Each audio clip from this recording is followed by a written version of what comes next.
Sport Radio International gbọ́n jẹ́ kí wọ́n dàmọ̀ irú yàtọ̀ sí irú àbínibí yàtọ̀ sàbínítì tó bá jẹ́ ti ká sọ̀rọ̀ yìí eré ìdárayá láì kígbà kan bọ̀ kan nínú kò sí iyèméjì ọba ó yàtọ̀ gan-an àsìkò fún tó láti gbé wa rìn nínú ẹ̀mí ìròyìn eré ìdárayá tó bá ti yé kó ti yọrẹ́ àwa tiẹ̀ ti wà níkàlẹ̀ láti gbádùn ètò ìbà Elédùmarè ọba abájú ẹ̀ṣọ́.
àní ẹ jẹ́ ká máa fi tó ra létí pé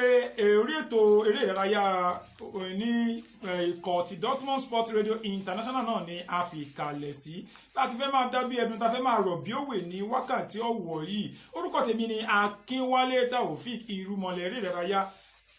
Ẹ gbàgbé ẹ lè darapọ̀ mọ́ wa ní orí ètò nípa pípe ẹ̀rọ ìbánisọ̀rọ̀ 09048631734 lẹ́ẹ̀kan sí 09048631734 ní ẹ̀rọ ìbánisọ̀rọ̀ tí ẹ lè pè wọlé láti fi dá sí ọ̀kan ọ̀jọ̀kan àwọn ètò tí a mú wá fún yín jẹ́là ní orílẹ̀-èdè wa Nàìjíríà ní àbí ní òkè òkun.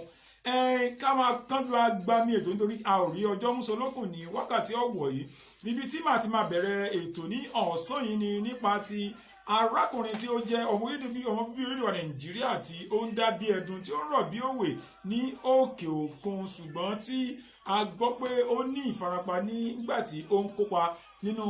ìfigagbága ikọ̀ rẹ̀ ní orílẹ̀-èdè Germany ìyẹn Táíwò Àwọníyì ẹni tó yẹ pé ikọ̀ rẹ̀ Liverpool jẹ́ kó di mọ̀ pé àwọn kẹ́dùn pé ó fi ara pa nígbà tí ó ń ṣiṣẹ́ tí orí ran pẹ̀lú ikọ̀ Mainz 05 ṣùgbọ́n ní báyìí Táíwò Àwọníyì jẹ́ kó di mọ̀ ó ní ara òun ti yá ṣùgbọ́n òun nílò àwọn àkókò díẹ̀ láti padà bọ̀ sípò tán ni kì í ṣe wípé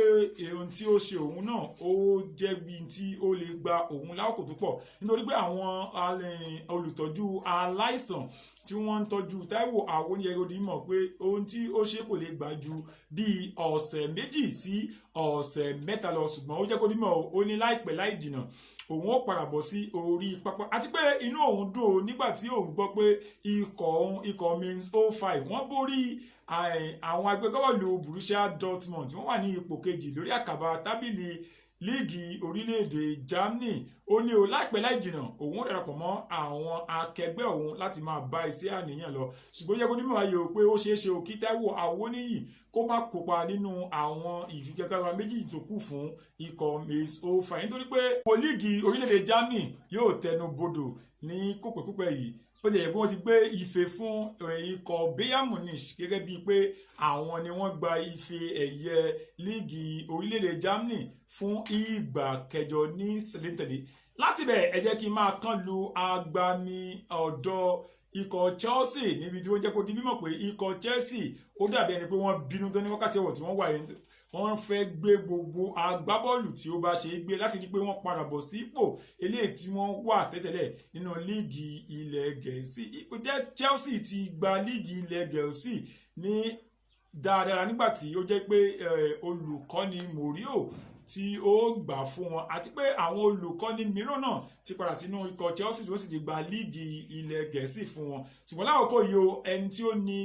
tí ó ní ikọ̀ Chelsea ìyẹn Roman Abramovich jẹ́ kó di mọ̀ pé òun ṣetán o láti kó owó ribiribi sílẹ̀ fún olùkọ́ni Frank Lampard kí ó gbé agbábọ́ọ̀lù méjì kànrìnkànrìn gẹ́gẹ́ bí a ti jẹ́ kó di mọ̀ ṣùgbọ́n lákòókò yìí ikọ̀ Chelsea wọ́n ti náwó gan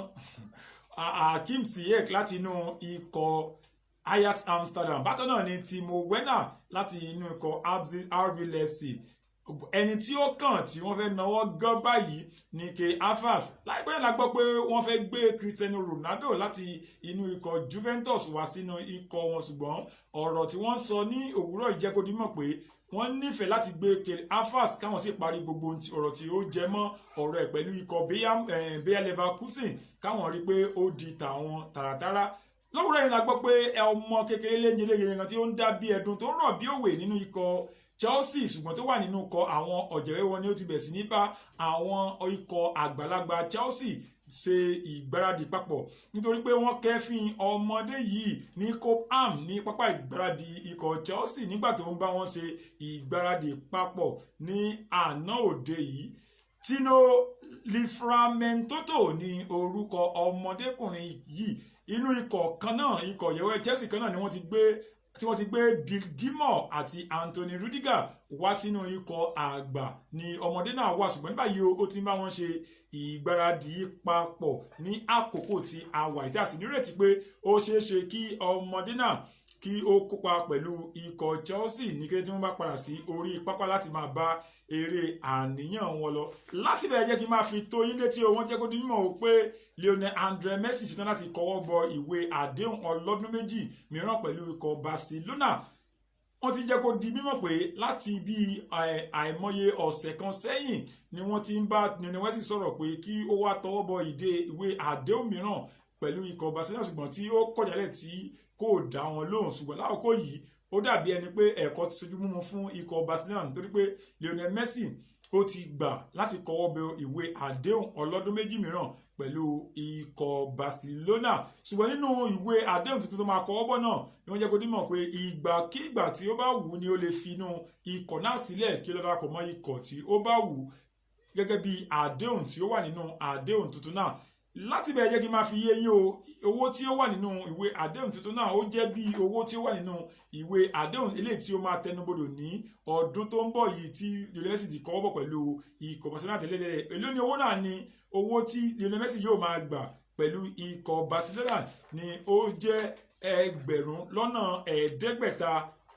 pounds owó ilẹ̀ òkèrè ni yóò máa gbà ní ọ̀sọ̀ọ̀sẹ̀ pẹ̀lú ikọ̀ Barcelona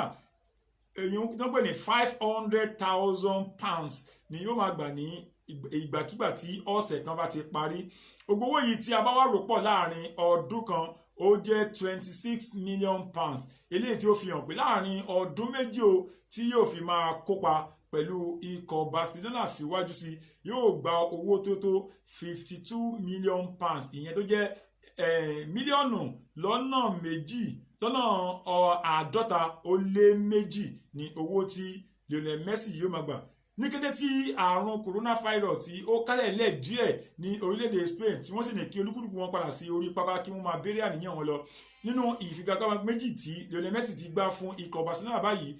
méjèèjì ni ó ti mi àwọn eléyìí tí ó fi hàn pé ó sì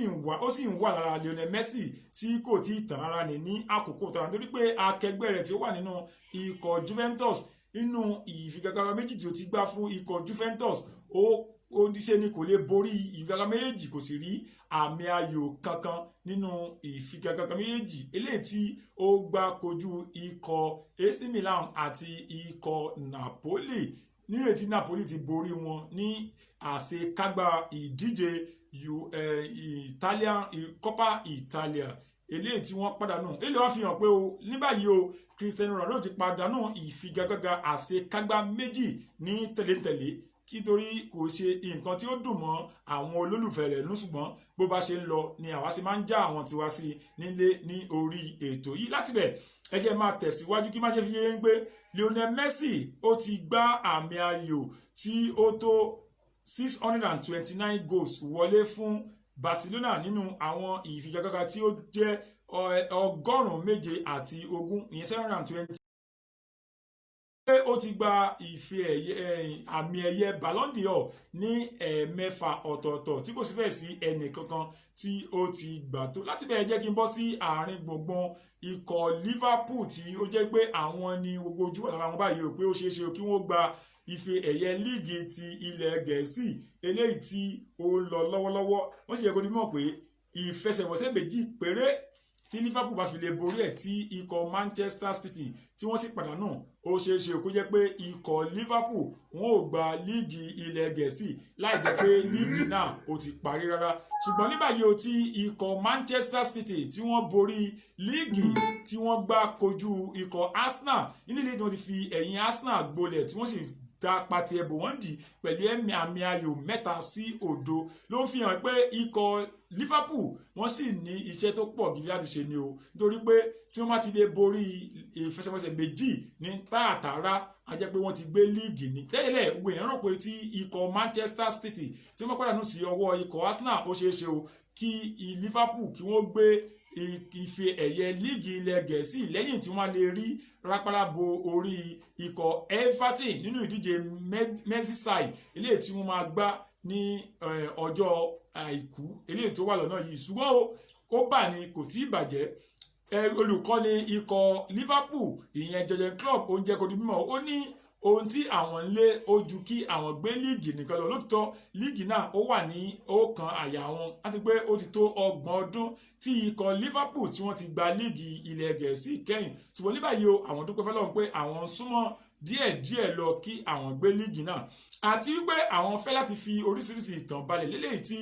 ikọ̀ Manchester City tí wọ́n ti fi ọ̀pọ̀lọpọ̀ rẹ̀ balẹ̀ ṣùgbọ́n àwọn fẹ́ ṣe o kí àwọn gba ife ẹ̀yẹ náà kí àwọn sì pa gbogbo àkọsílẹ̀ náà rẹ̀ kí àwọn tún òmíràn kọ inú àkọsílẹ̀ tí ikọ̀ Liverpool fẹ́ filẹ̀ náà ni pé ó ṣeé ṣe o kí Liverpool kí wọ́n gba ife ẹ̀yẹ náà lẹ́yìn 30 ọdún àti pé wọ́n fẹ́ kí àwọn ní àmì ìyẹn tí wọ́n pè ní point eléyìí tí ó lé lọ́gọ́rùn-ún nítorí pé ikọ̀ Manchester City wọ́n ti fi àmì 100 gba líìgì náà eléyìí tí wọ́n gbà kó tó di pé wọ́n gba ìtí wọ́n wà kọjá yìí wọ́n wáyé kó ṣe ṣe o pé tí ikọ̀ Liverpool tí wọ́n máa gba líìgì náà tí wọ́n wá tún ní àmì tí ó pọ̀ ju ti kọ Manchester City wáyé pé wọ́n tún ti fi ìtàn mìíràn balẹ̀ nínú ìdíje líìgì ilẹ̀ Gẹ̀ẹ́sì. Bákan náà ni àwọn fẹ́ o kó jẹ́ pé àwọn fẹ́ borí ìfigagbága tí ó lé 28 jù bẹ́ẹ̀ lọ nítorí pé ikọ̀ Manchester City wọ́n ti fi bíborí ìfigagbága tí ó tó 22 gba líìgì àwọn fẹ́ ṣe jù bẹ́ẹ̀ lọ. Bákan náà àwọn fẹ́ borí ìfigagbága nílé àwọn eléyìí tí ó lé ní 18 winning gẹ́gẹ́ bí Liverpool ṣe gẹ́gẹ́ bí Manchester City ṣe wọ́n ṣe kọjá àti pé àwọn fẹ́ borí ìfigagbága tí ó wà ní òkè ta eléyìí tí ó lé ní 16 gẹ́gẹ́ bí wọ́n ṣe jẹ́ kó dímọ̀ pé ikọ̀ Manchester City wọ́n ti ṣe gudugudu méje ṣùgbọ́n àwọn fẹ́ ṣe ohun tí ó ju tiwọn lọ. Olùkọ́ni Jurgen Klopp ni òun fèsì báyìí nígbà tí àwọn oníròyìn bi léèrè ṣùgbọ́n nígbà tí wọ́n bi léèrè pé báwo ni ti agbábọ́ọ̀lù rẹ̀ ìyẹn Mo Salah eléyìí tí ó tẹ́yẹ̀ gbúyẹ́gbúyẹ́ tí kò lè bá wọn gbáradì ní àná òde yìí. Olùkọ́ni náà jẹ́ kó dímọ̀ ó ní nípa ọ̀rọ̀ Mo Salah ó ní ohun tí kò tó yọ àdàbẹ́ rárá ni nítorí pé àwọn ti gbáradì láti rí pé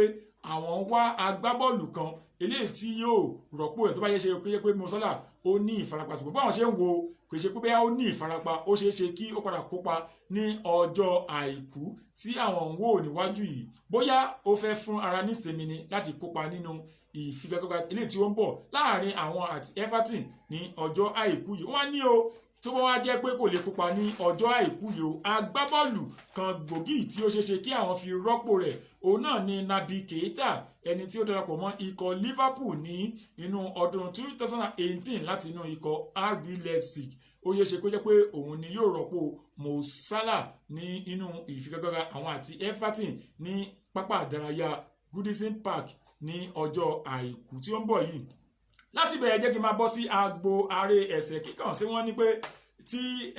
eégún tó bá lóun ò rí gọ́bì ó yẹ kí gọ́bì náà kó máa fi hàn eégún pé òun náà ò rí ẹgbẹ̀rún bẹ́ẹ̀ ni ọ̀rọ̀ tí Tyson Fury ilé tí ó sọ sí Efe Ajagba tí ó jẹ́ ọmọ bí orílẹ̀-èdè wa Nàìjíríà nígbà tí ó sọ pé kò sí nínú àwọn tí òun kà ó gẹ́gẹ́ bí àwọn abẹ̀sẹ̀kú bí òjò eléyìí tí wọ́n gbóúnjẹ fẹ́gbẹ́ jùlọ tí wọ́n sì gbà owó bọ̀ káàkiri àgbáyé nínú àwọn 5 àkọ́kọ́ ó ní Efe Ajagba ó ní kò sí níbẹ̀ o àwọn wo ni Tyson Fury kà gẹ́gẹ́ bí àwọn abẹ̀sẹ̀kú bí òjò tí wọ́n ń léwájú tí àwọn yòókù sì ń wọ́ru tẹ̀lé wọn lẹ́yìn nínú ẹsẹ̀ kíkàn alákọ̀ọ́kọ́ bẹ́ẹ̀ ó ní òun ni ẹni ọ̀hún tó jẹ́ pé alákọ̀ọ́kọ́ káàkiri gbogbo àgbáyé nínú agbọn abẹ̀sẹ̀kú bí òjò tí wọ́n ń dárúkọ. Ẹlẹ́ẹ̀kejì bẹ́ẹ̀ ni ó dárúkọ Deontay Wilder ẹni tí òun gangan fúnra rẹ̀ tí ó fìdí rẹ̀ rẹmi nínú ìjà tí wọ́n jà kẹ́yìn ní àìpẹ́ yìí ní èyí tí Tyson Fury ti gba bàǹtẹ̀ àdèmọ́nú WBC lọ́wọ́ Deontay Wilder ó lóun ni ó wà ní ipò kejì àti pé ní ipò kẹta Anthony Joshua òun ni ó jókòó tepọ́n síbẹ̀ tí ó sì yẹ pé òun ni ó wà ní agbọn ní ipò kẹta. Ká máa tẹ̀síwájú gẹ́gẹ́ bí ọ̀rọ̀ tí Tyson Fury sọ lórí àwọn tí ó tò kalẹ̀ gẹ́gẹ́ bí àwọn tó ṣeé ṣe kí wọ́n wà ní ipò kìíní sí ipò kan láti apá ọ̀dọ̀ tirẹ̀ ó wá ní Anthony Joshua eléyìí tí wọ́n ti fi ẹnu ìjà òun àti ẹ̀kọ́ sí inú ọdún tó ń bọ̀ ìyẹn ọdún 2021 ó lóun ó ní ẹ̀rù kan kò bá ọmọ ọlọ́run òun àti pé digbí ni òun wà láti jẹ́ pé nígbàkigbà tí ìjà náà bá máa wáyé ní ọdún tó ń bọ̀ òun ti ṣetán láti kojú Anthony Joshua kóun sì gba gbogbo bàǹtẹ̀ eléyìí tó dìmọ̀nú tó fi ń sakọ káàkiri gbogbo àgbáńlá ayé. Ní ipò kẹrin gẹ́gẹ́ bí wọ́n ṣe kọ síbẹ̀ ni Dillian White ṣùgbọ́n ìròyìn kan ti fi léde pé Dillian White ó ti gbé Tyson Fury àti àwọn ọ̀sọ́mọgbé rẹ̀ tó fi dé orí àwọn tó ń ṣe àkóso bàǹtẹ̀ WBC lọ sí ilé ẹjọ́ pé wọ́n ń fi ọwọ́ ọlá gbà wọn lójú wọ́n sì ń tẹ ojú mọ́lẹ̀ ní gbòòrò ayé nítorí pé òun ni ẹni ọ̀hún tí ó yẹ kó dojú kọ Tyson Fury pẹ̀lú bàǹtẹ̀ tí wọ́n lọ́wọ́ ẹ̀ kó o sì máa béèrè ibi tó ti rí lẹ́yìn tí Tyson Fury tó ti da ojú Deontay Wilder bolẹ̀ nítorí pé òun ni ó ṣe dandan fún òun o láti bàjà lórí ìbàǹtẹ̀ WBC ṣùgbọ́n wọ́n á rí pé wọn kò dárúkọ òun ẹni tí wọ́n ń pariwo ni pé àwọn fẹ́ kó bá Anthony Joshua jà àwọn fẹ́ kó bá Anthony Joshua pé kí ni Anthony Joshua ń pariwo gan sí Anthony Joshua gan só lè dá òun gangan mú gẹ́gẹ́ bí alára òun tó ń jẹ́ Dillian White ni nítorí pé ẹ lọ bèèrè lọ́wọ́ Anthony Joshua gan fúnra rẹ̀ òun gan mọ̀ ní pé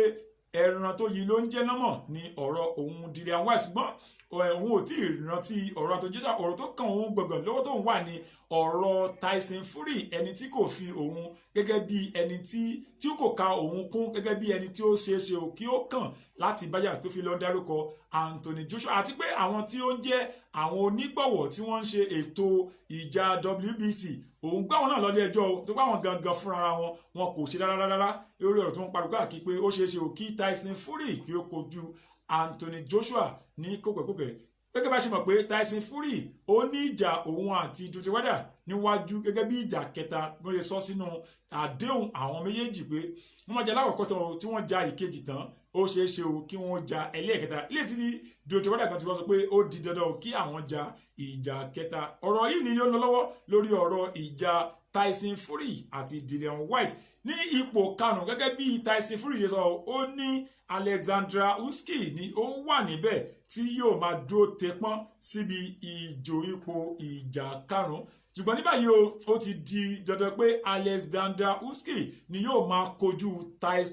Anthony Joshua gangan fúnra rẹ̀ gẹ́gẹ́ bí ẹni tí ó ṣe tí ó pọn dandan kí ó bá jà kí ó kojú ẹ̀ kí ó bè lọ́wọ́ rẹ̀ ibi tó ti rí bàǹtẹ̀ WBO tí ó gbé lọ́wọ́. Àwọn márùn-ún yìí ni Tyson Fury kà gẹ́gẹ́ bí àwọn tí ó pọn dandan kí òun lè kà gẹ́gẹ́ bí àwọn tí ó wà ní ipò kìíní sí ipò karùn-ún. Tí a bá sọ̀rọ̀ nípa àwọn abẹ̀sẹ̀kú bí òjò káàkiri gbogbo àgbáyé, ó wá mú orúkọ Efe Ajagba ó lọ fi sí ipò kẹtàlá gẹ́gẹ́ bí mo sọ fún yín nínú ọ̀rọ̀ Efe Ajagba ó jẹ́ kó dímọ̀ ó níbi tó bá wu Tyson Fury kí ó to orúkọ òun mọ́ òun fúnra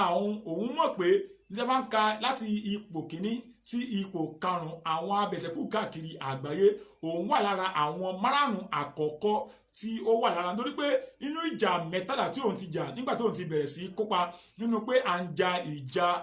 abẹ̀sẹ̀kú bíi káàkiri àgbáyé mẹ́tàlá ọ̀tọ̀ọ̀tọ̀ ni òun ti jà tó yẹ pé ẹnìkan kan kò tí ì fi ìdí òun kò tí ì fi ẹ̀yìn òun balẹ̀ rí òun ni òun wà ní òkè téńté tábìlì tí a bá ń sọ nípa àwọn tí ó ń ja ìjà ẹsẹ̀ abẹ̀sẹ̀kúbẹ̀rẹ̀ káàkiri àgbáyé. Ó ní báwo wá ní Tyson Fury yóò ṣe wá ní òun karúkọ àwọn kan orúkọ òun ò sí níbẹ̀ ṣùgbọ́n o tiẹ̀ ni ó sọ yẹn o òun mọ̀ gẹ́gẹ́ bíi pé òun wà lára àwọn abẹ̀sẹ̀kúbẹ̀rẹ̀ láti ipò kìíní sí ipò karùn-ún káàkiri gbogbo àgbáńlá ayé. Afeez Adébẹ́ṣin mo rí ẹ bẹ́ẹ̀ ó dúró re bá a ṣe wá lórí ètò bẹ́ẹ̀ ni òun wò wà tó sì sọ fún wa pé ká máa tẹ̀síwájú òun wà pẹ̀lú wa láti bẹ̀ ẹ jẹ́ ń dókè ọ̀hún náà kí wọ́n tó má padà dé kí wọ́n á jẹ́ kí ẹ mọ̀ bí ó ṣe lọ káàkiri. ó dé irú mọ́lẹ̀ eré ìdárayá Akínwálé Taofeek lórí ètò ìròyìn eré ìdárayá tó fa kíkì ní ìkànnì ti Dotun Sport Radio International gbọ́nsán jẹ́ kí wọ́n dàmọ̀ irú yàtọ̀ sí irú àbínibí yàtọ̀ sàbínítì tó bá jẹ́ ti ká sọ̀rọ̀ yìn eré ìdárayá láì kígbà kan bọ̀ kan nínú kò sí iyèméjì ọba ó yàtọ̀ gan-an àsìkò tó ti tó láti gbé wa ni. Ẹ káàbọ̀ nítorí gẹ́gẹ́ bẹ́ẹ̀ ṣe mọ̀ pé èní jẹ́ ẹni abẹ̀ lọ́wọ́ nítorí pé èní ni ìfigagbága ikọ̀ Manchester United àti ikọ̀ Tottenham nígbà tí Manchester United wọ́n lè máa kí ikọ̀ Tottenham kú ẹ̀lẹ́ńbẹ̀yẹ ní pápá ìdárayá wọn ṣùgbọ́n wọ́n ti jẹ́ kó di mímọ̀ o pé ikọ̀ Manchester United ó ṣeéṣe o kí wọ́n bẹ̀rẹ̀ agbáwọ̀ ọ̀rìn agbègbè wọn eléyìí tí ó ti ní farapa láti ọdún tó kọjá lẹ́yìn tí ó ti kojú ikọ̀ Newcastle nílẹ̀ tí Manchester United borí ikọ̀ Newcastle pẹ̀lú àmì ayò 4-1 ṣùgbọ́n ní báyìí o agbábọ́ọ̀lù náà tí ara ẹ̀ ti dá tó sì ti bá wọn ṣe ìgbáradì ni ó ṣeéṣe o kí olùkọ́ni ikọ̀ Manchester United Ole Gunnar Solskjaer kí ó má kà pọ́n ara àwọn tí yóò máa kópa ní ìbẹ̀rẹ̀ ìfigagbága eléyìí tí wọ́n lọ gbá ní ọ̀dọ̀ ikọ̀ Tottenham ṣùgbọ́n bákan náà ni ọmọ ṣe sọ rí ní ọ̀dọ̀ ikọ̀ Tottenham tó ní wọ́n jẹ́ kó di mímọ̀ ó ṣeéṣe o kí Dele Alli kó náà kí ó má kópa o nínú ìfigagbága eléyìí tí wọ́n máa gbá ní ọjọ́ èní ṣùgbọ́n olùkọ́ni ikọ̀ Tottenham Jose Mourinho ẹni tó jẹ́ pé òun náà ti fìgbà kan náà rí jẹ́ olùkọ́ni fún ikọ̀ Manchester United ó wá jẹ́ kó di mímọ̀ o nígbà tí ó ń sọ̀rọ̀ fún àwọn oníròyìn pé ọ̀rọ̀ tó ń wá yìí o òun fi ń dá Manchester United lójú o pé tí wọ́n bá wá o wọn ò ní wò tán o ní ọ̀rọ̀ tó wà nítorí pé òun ṣetán láti gba àmì mẹ́lẹ́yà tí ó wà nílẹ̀ lọ́wọ́ wọn ìyẹn 3 points ṣùgbọ́n tí ó bá yé ṣe o tí Manchester United fẹ́ rí nǹkan kan mú o wọ́n wá lè rí ẹyọ kan mú o nínú àmì mẹ́lẹ́yà yẹn tó kù ní 1 point kó jẹ́ pé àwọn máa ta ọ̀mì ṣùgbọ́n o pé wọ́n bọ̀ wá borí o ó ní kò ṣeé ṣe nítorí pé gbogbo nǹkan lòun ti gbáradì àti pé gbogbo àwọn agbábọ́ọ̀lù wọn ni wọ́n ti padà sí orí pápá nítorí gẹ́gẹ́ ṣe mọ̀ pé Sunny òun náà ti padà sórí pápá báyìí láti máa gbáradì àti láti máa tẹ̀síwájú pẹ̀lú ikọ̀ Tottenham lẹ́yìn tó lọ ṣe àdéhùn tó lọ ṣe ìsìnrúlù ní orílẹ̀-èdè rẹ̀ tí wọ́n ti ń ṣe bí ọmọ ológun ṣùgbọ́n ó ti padà dé o sínú ikọ̀ Tottenham ní ọwọ́ tí a wà yìí àti pé Ole Gunnar Solskjaer náà jẹ́ kó di mọ́ ó ní àwọn agbábọ́ọ̀lù méjì òun kan ó ṣeéṣe kí wọ́n má kópa rárá nínú ìfigagbága ti ọjọ́ ìní ṣé Paul Pogba òun máa lórí ìjókòó ní kejì pé òun ò ní kópa àwọn olùwò ni wà ní kópa fún ikọ̀ Manchester United àwọn ni Phil Jones àti Axel Tuanzebe eléyìí tó yẹ pé wọ́n ti ní ìfarapa ní bùbá ìgbáradì ikọ̀ Manchester United ó ní bákan náà òun ti kan sáárá sí agbábọ́ọ̀lù atamátàṣe tí àwọn gbé láti inú ikọ̀ Shanghai Shenhua ní orílẹ̀-èdè China pẹ̀lú àdéhùn aláyàlò láti inú oṣù kínní tó sì parí nínú oṣù kẹfà ṣùgbọ́n tí àwọn ti padà fi àdéhùn kún àdéhùn táwọn sì jẹ́ pé yóò di inú oṣù kínní ọdún tó ń bọ̀ ìyẹn ọdún 2021 kí àdéhùn rẹ̀ kó tẹ́ tẹnubodò Odion Jude Igalo ní Ole Gunnar Solskjaer ni ó kan sára sí o pé lọ́wọ́ tí ó wà yìí o òun kí ó kú ọmọ ṣe ó dẹ̀ kú iṣẹ́ ribiribi tí ó ń ṣe nínú ikọ̀ Manchester United nígbà tó ti dé inú ikọ̀ náà òun wá fẹ́ lọ́gbẹ̀ẹ́nu pé kí ó tẹra mọ́ṣẹ́ o kí ó sì tẹ̀síwájú pẹ̀lú iṣẹ́ ribiribi rẹ̀ nínú ikọ̀ láti rí pé nígbà tó ti dé àwọn ń gbádùn rẹ̀ bí òyìnbó ṣe ń gbádùn sìgá tó nínú ikọ̀ Manchester nítorí pé nígbà tí Odion Jude Igalo ti dé nínú ikọ̀ Manchester United ó ti gbá ìfigagbága tí ó jẹ́ 8 eléyìí tó jẹ́ pé 3 nínú ẹ̀ ni ó bá wọn bẹ̀rẹ̀ tí ó sì ti gbá àmì ayò 4 ọ̀tọ̀ọ̀tọ̀ wọlé ó sì ti ṣe ìrànlọ́wọ́ nínú gbígbá àmì ayò ẹyọ kan wọlé eléyìí tó fi hàn pé Odion Jude Igalo ti lọ́wọ́ sí gbígbá àmì ayò 5 ọ̀tọ̀ọ̀tọ̀ wọlé nínú ikọ̀ Manchester United lọ́wọ́ yìí wọ́n jẹ́ kó dímọ̀ pé ó ṣeéṣe o kí ikọ̀ Manchester United kí wọ́n padà nù ohun torí pé láti ìgbà tí wọ́n ti padà nù kàn-ín ní ìgbà tí wọ́n ti kojú ikọ̀ Burnley nínú ìdíje líìgì orílẹ̀ Gẹ̀ẹ́sì eléyìí tí Burnley tí ó gborúwo ewúro sí wọn lójú ní inú oṣù kejìlá ọdún tó kọjá lọ látìgbà náà ikọ̀ Manchester United wọ́n ń ta bí elégbé ni tí wọ́n sì ń dá bí ẹdun tí wọ́n rọ̀ bí òwe láti máa fìdí àwọn alátakò wọn kanlẹ̀ eléyìí tó bá rí tó gbà kéré jù ni ó gba ọ̀mì lọ́wọ́ Manchester United láti bẹ̀ ẹ jẹ́ kí n sún síwájú nítorí pé ẹnu tí ayé fi pe adégún òun náà ni wọ́n fi ń pe adé ògùn nítorí pé ọ̀pọ̀lọpọ̀ àwọn èèyàn wọ́n ti ń bu anu àtẹ́lu Cristiano Ronaldo lẹ́yìn ìgbà tí ó jẹ́ pé wọ́n pàdánù sí ọwọ́ ikọ̀ Napoli ní àṣekágbá ìfigagbága ti Coppa Italia eléyìí tí ó wáyé ṣùgbọ́n ní báyìí wọ́n sọ pé Cristiano Ronaldo ó jẹ́ nìkan tó jẹ́ pé ìmọ̀tara ẹni nìkan ó ń bá jà jùlọ nínú gbogbo àwọn agbábọ́ọ̀lù àgbáyé eléwo kí ni wọ́n rí tí wọ́n fi sọ léyìí wọ́n ní pé nítorí pé kò gba àìgbélẹ̀ ìgbà sí ọtí tí wọ́n pè ní penalty nígbà tí ikọ̀ Napoli àti ikọ̀ Juventus jọ náà tẹ́ bí owó lẹ́yìn tí wọ́n ti gbá ọ̀mì ẹlẹ́yin òdòdó ní gbogbo abala ìfigagbága náà tó wá jẹ́ pé gbélé ń gbà sí ọ pẹ̀lú asọ́lé ni wọ́n fi yanjú ẹ̀ eléyìí tó ń pè ní penalty shootout eléyìí tí Ronaldo tí kò gbá kó tó di pé wọ́n gbé fi ẹ̀yẹ lé Napoli lọ wọ́n á ní pé nítorí pé ó fẹ́ kó jẹ́ pé òun ni wọ́n gbà eléyìí tí ó kẹ́yìn nínú ìgbélé ń gbà sí ọ̀fẹ́ yẹn náà ni ó jẹ́ pé kò fi gbá kankan rárá tí ó fi di pé wọ́n parí ẹ̀ wọ́n á ní àwọn ti wá rí pé ó ní ẹ̀mí ìgbéraga àti pé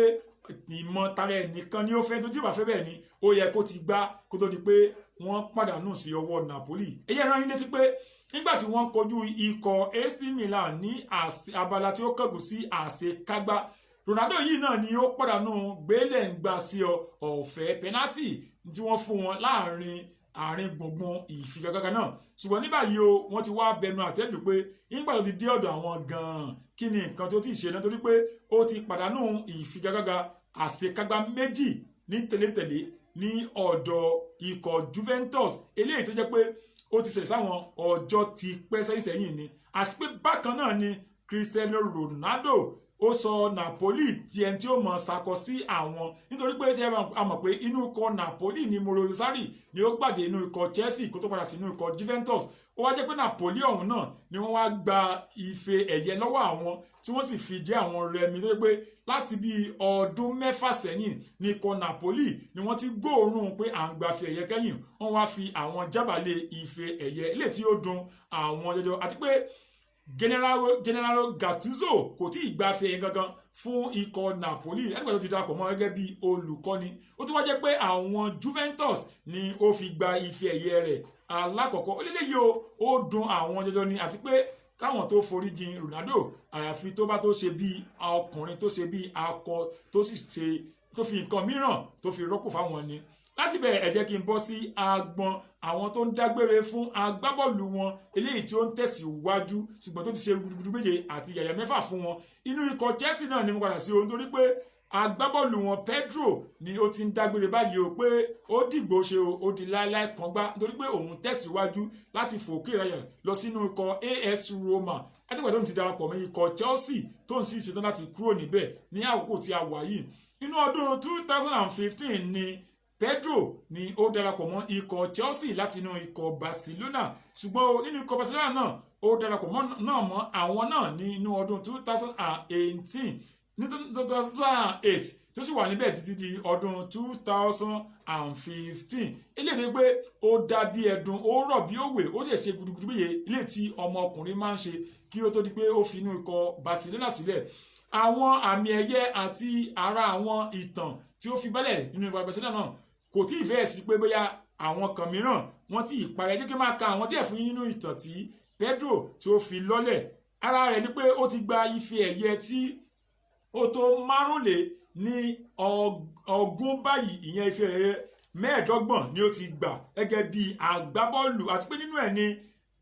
àwọn ife ẹ̀yẹ La Liga 5 ọ̀tọ̀ọ̀tọ̀ wà àti ife ẹ̀yẹ Champions League 3 ọ̀tọ̀ọ̀tọ̀ ni ó wà lára ife ẹ̀yẹ tí Pedro ti gbà. Àti pé ní ọdún 2009/2010 ní sáà náà ni ó jẹ́ pé Pedro ni agbábọ́ọ̀lù àkọ́kọ́ tí ó kọ́kọ́ gbá àmì ayò wọlé nínú ìdíje 6 ọ̀tọ̀ọ̀tọ̀ tí wọ́n gbá ní tẹ̀léńtẹ̀lé, tí ó ṣe pé kò sí ẹyọ kankan tí ó kò tí gba àmì ayò wọlé. Ó ní agbábọ́ọ̀lù àkọ́kọ́ tí ó kọ́kọ́ ṣe irú ẹ̀ káàkiri orílẹ̀-èdè àgbáyé. Àti pé tọ́básẹ̀ sọ nípa tán ìdíje La Liga ó ní agbábọ́ọ̀lù àkọ́kọ́ tó kọ́kọ́ ṣe irú ẹ̀ tí a sì rí irú ẹ̀ kó tó di pé òun ṣe. Bákan náà ni pé nínú ikọ̀ Chelsea ó ti gbá àmì ayò tó jẹ́ 29 wọlé àti inú ìfigagbága tí ó tó 130 ìyẹn 135 appearances. Àti pé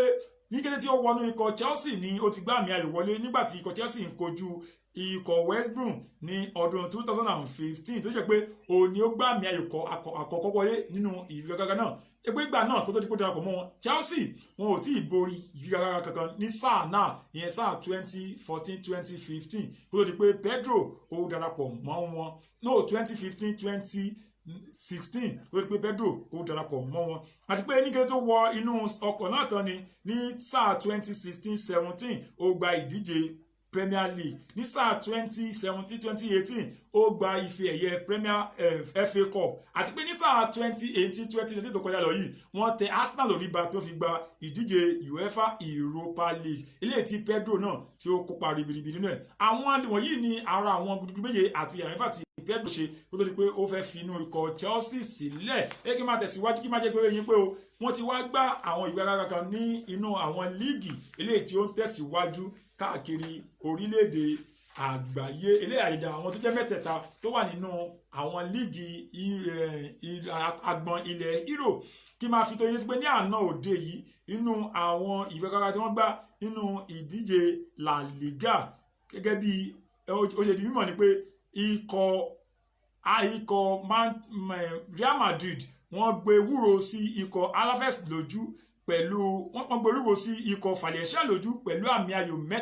3-0. Bákan náà ni Alaves náà gbé wúro sí Real Sociedad lójú pẹ̀lú àmì ayò 2-0. Ṣùgbọ́n ní òní o yóò máa tẹ̀síwájú nígbà tí Granada yóò máa gbàlejò Villarreal. Bákan náà ni Real Mallorca yóò máa wà nílé tí wọ́n sì máa retí Leganés kí wọ́n á jẹ ìyàn wọn su. Bákan náà Sevilla àwọn náà wọ́n gbàlejò Barcelona. Ilé tí Barcelona ti ń sọ pé ó di dandan o kí àwọn borí ìgbàgbọ́ náà táwọn kò fẹ́ fàṣẹyìn torí pé Real Madrid wọ́n ń tẹ̀lé àwọn lẹ́yìn bọ́ńbà tó bá ń bani. Àti pé ẹni tí ó bá yára ní ògùn gbè ní ọ̀rọ̀ líìgì tí ó wà nílẹ̀ ní orílẹ̀-èdè Spain báyìí. Ẹ jẹ́ ń gbàbẹ̀ lọ sí àárín gbùngbùn líìgì ti Premier League. Ìmọ̀jẹ́ kó dimọ̀ pé lẹ́yìn ìgbà tí ikọ̀ Barcelona ikọ̀ Arsenal tí wọ́n ti pàdánù sí ọwọ́ Manchester City àti tí Aston Villa àwọn àti Sheffield náà ti kojú ara wọn ó ti dandan kí wọ́n bọ́ sí àárín gbùngbùn líìgì ilẹ̀ Gẹ̀ẹ́sì báyìí kí wọ́n sì máa fi bó ṣe lọ ara wọn. Norwich City wọ́n máa wà nílé tí wọ́n máa gbàlejò Southampton. Bákan náà Tottenham àwọn náà wọ́n wà nílé wọ́n máa gbàlejò Manchester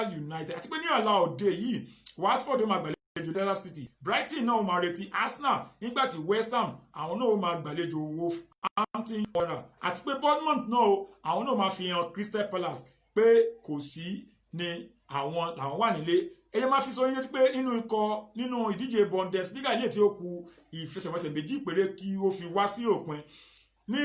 ọ̀la òde yìí ni FC Cologne yóò máa gbàlejò Frankfurt tí means home 5 náà máa retí Werder Bremen. Bákan náà Bayern Munich ó wà nílé wọn máa retí Freiburg nígbà tí Schalke 04 yóò máa gbàlejò Wolfsburg. Düsseldorf àwọn náà wọn ó jókòó sílé wọn máa gbàlejò Augsburg. Hertha Berlin àwọn àti Bayer Leverkusen wọn máa wòyájà nígbà tí RB Leipzig àwọn àti Borussia Dortmund tí wọ́n jọ wà ní ipò kejì àti ipò kẹta àwọn gómà fi rárá wọn o pé bó ṣe wò bó ṣe rí kó bó ṣe mọ ní ó mọ ọkọ ìyàwó yóò ṣe lọ́ọ̀dì nígbà tí Paderborn àwọn náà máa gbàlejò Borussia Mönchengladbach. Hoffenheim àwọn náà wà nílé wọn máa retí Union Berlin. Báyìí ni yóò ṣe máa lọ káàkiri agbọn àwọn líìgì ilẹ̀ Europe. Níbí ni a ó ti máa fi àdàgbé ètò rọ̀ fún ti ọjọ́ tèní. Oníyanṣe ọlọ́bẹ̀ ṣe gbogbo ẹ̀yin tí ẹ wà lórí ètò tí ẹ ń bá wa fìfẹ́ jẹ́ ẹ ṣé gidi púpọ̀ ní orúkọ tèmi lẹ́ẹ̀kan sí ni Akínwálé Taofik Irúmọlẹ̀ eré ìdárayá agbọn àárín gbùngbùn ìròyìn ìrora tó fa kíkì ní ìkànnì ti Dortmund Sport Radio International náà ní àwà tí a fi kalẹ̀ sí ta tí mú wá fún yín gẹ́gẹ́ bó ṣe lọ káàkiri gbogbo agbọn ayé títí wá di ọ̀la tí a tún máa padà sí orí ètò láti máa jẹ́ kó ṣe lọ kẹ́ṣẹ́kẹ́ mọ̀ bó ṣe ń lọ títí di ọ̀la ọ̀hún ó dàbọ̀ wọn ò ní fi yín ṣe ẹlòmíràn.